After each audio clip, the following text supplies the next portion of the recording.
So you've heard the legend, the terrifying monster with snakes for hair. Anyone who dared look into her eyes turned to stone.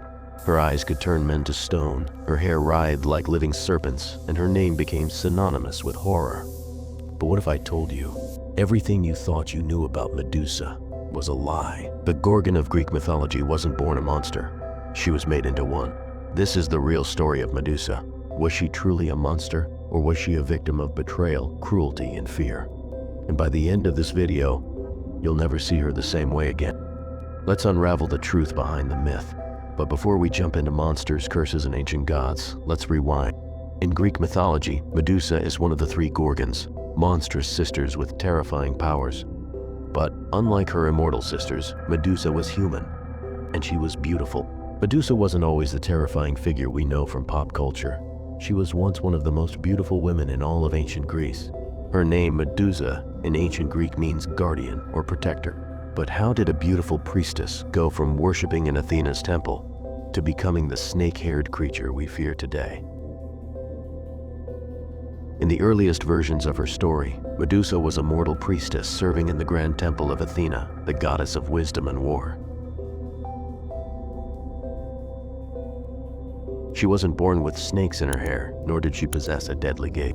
According to the ancient poet Ovid in his Metamorphoses, Medusa's beauty was unmatched. Her flowing golden hair captivated everyone who saw her, even catching the attention of the sea god Poseidon. But beauty is not always a blessing. Here's where the story takes a tragic turn. Poseidon, known for his impulsive and brutal behavior, lusted after Medusa.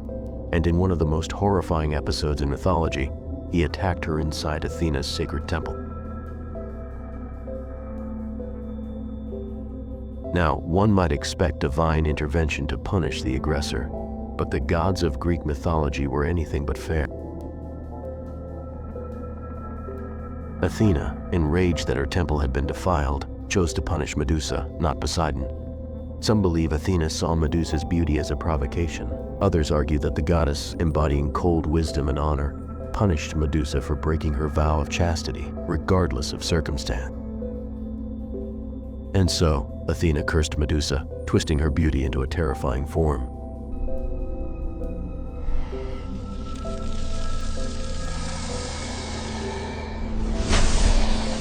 Her lush hair became a nest of hissing serpents. Her once mesmerizing eyes now bore a petrifying gaze, capable of turning anyone who looked into them into lifeless stone. It wasn't justice, it was cruelty disguised as divine order. Medusa's world shattered, and she fled, exiled to the desolate island of Sarpedon. But that's only the beginning. Cast out, alone, and transformed into a monster, Medusa became a symbol of terror, but also a symbol of trauma. She wasn't the only Gorgon. In later versions of the myth, Steno and Uriel, her sisters, joined her, but only Medusa was mortal. This made her vulnerable, an easy target. Her island became a place of fear. Warriors and heroes seeking fame would attempt to slay her, only to find themselves frozen mid-step, statues forever embedded in the rocky landscape. But behind the monster mask was still the broken soul of a woman cursed for something she never chose. And then came Perseus. The hero Perseus, son of Zeus, was tasked with bringing back Medusa's head, not because she threatened anyone, but as part of a political scheme. King Polydectes of Seriphos demanded the impossible from Perseus, hoping to get rid of him. The demand? Bring me the head of Medusa. But how do you kill a being who can turn you to stone with a single glance? With the help of gods, of course. Perseus was gifted a reflective shield from Athena, winged sandals from Hermes, a sword sharp enough to slice through anything, and Hades' helm of invisibility. Perseus approached Medusa while she slept, defenseless, vulnerable. Using the reflective shield to avoid direct eye contact, he beheaded her. But the story doesn't end with her death. From her severed neck sprang two children, Pegasus, the winged horse, Chrysaor, a giant wielding a golden sword. They were children of her tormentor Poseidon. Even in death, Medusa's body bore the mark of the violence done to her.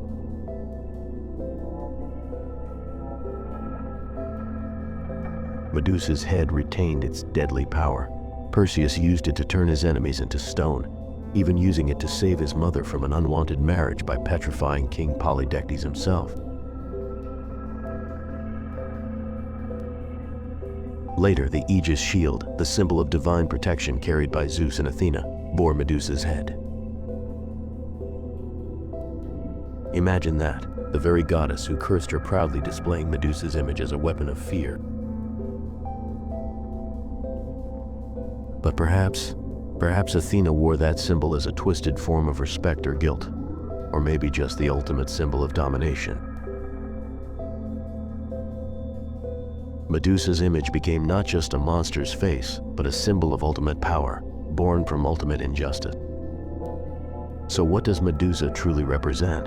Throughout history, interpretations of Medusa have shifted. In ancient Greece, she was the monstrous other, the danger of feminine power, beauty, and independence. In later feminist readings, Medusa has become a symbol of female rage and the trauma of sexual violence.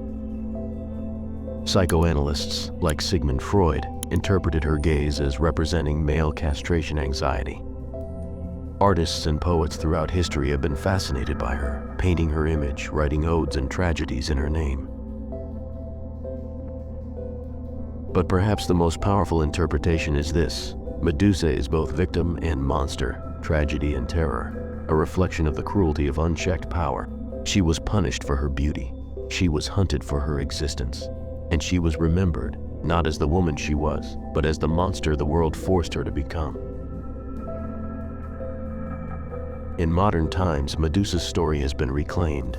From art to literature, Medusa stands not as a villain, but as a symbol of resilience. Statues of Medusa holding Perseus's severed head have been erected, not as a revenge fantasy, but as a rebalancing of the narrative. One of the most famous modern sculptures by Luciano Garbati, titled Medusa with the Head of Perseus, flips the old myth on its head. In this version, Medusa is not the hunted, but the victor, not a monster, but a survivor. And perhaps that's how we should remember her, not as the monster of ancient myth, but as the victim of divine cruelty who became more powerful in death than she ever was in life. So now we must ask, was Medusa a monster, or was she a victim? Maybe she was both. Maybe she's a mirror, reflecting not only the literal gaze that turned men to stone, but reflecting back our own fears, desires, and injustices. Medusa is not just a myth. She is a lesson about how societies punish victims, a lesson about the weaponization of beauty, and a lesson about the power of reclaiming your story. What do you think about Medusa? Victim, monster, both? Tell me in the comments below. And if you love unraveling ancient myths and uncovering the hidden truths beneath them, don't forget to like, subscribe, and ring that bell for more videos like this one. And remember, sometimes the real monsters are the ones writing the stories.